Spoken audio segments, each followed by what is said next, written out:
In the name of Allah, the most merciful, the most compassionate.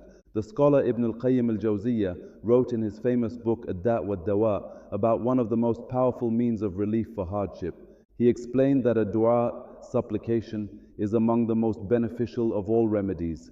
It is a remedy for every form of difficulty and every kind of affliction. According to Ibn al-Qayyim, a dua acts as an opponent to calamity. It pushes it away, treats it when it appears, prevents it from descending, and can even remove or lessen it after it occurs. He describes supplication as something that confronts hardship directly. Just as a weapon is used to defend against an enemy, a dua serves as a spiritual means of defense against trials. A narration attributed to Ali ibn Abi Talib radiallahu anhu states that the Prophet sallallahu alaihi wasallam said, "Supplication is the weapon of the believer, the pillar of the religion, and the light of the heavens and the earth." Scholars noted that the chain of this narration is weak.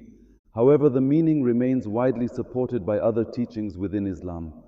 The idea behind the phrase, "the weapon of the believer," is clear. Just as a person defends themselves against an attacker with a weapon, a believer confronts hardship through supplication to Allah. The Prophet ﷺ also taught that victory and provision may come through the prayers and sincerity of the weak among the believers. This shows the immense power of sincere supplication. For this reason, Muslims are encouraged to give great attention to a dua in every kind of hardship.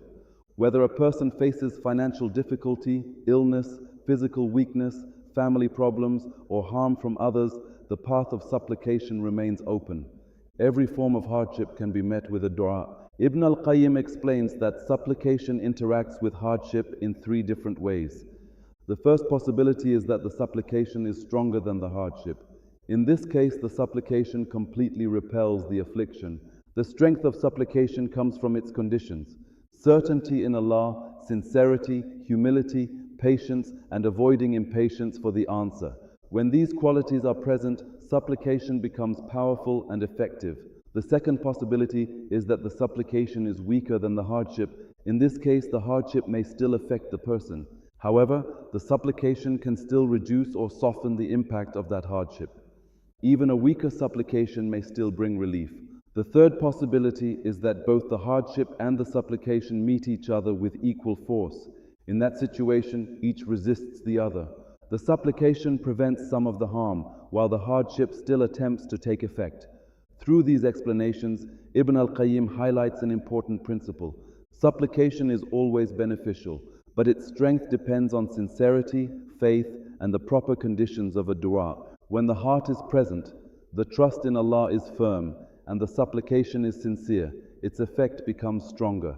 For the believer, a dua remains one of the greatest means of seeking relief, protection, and guidance in every difficulty.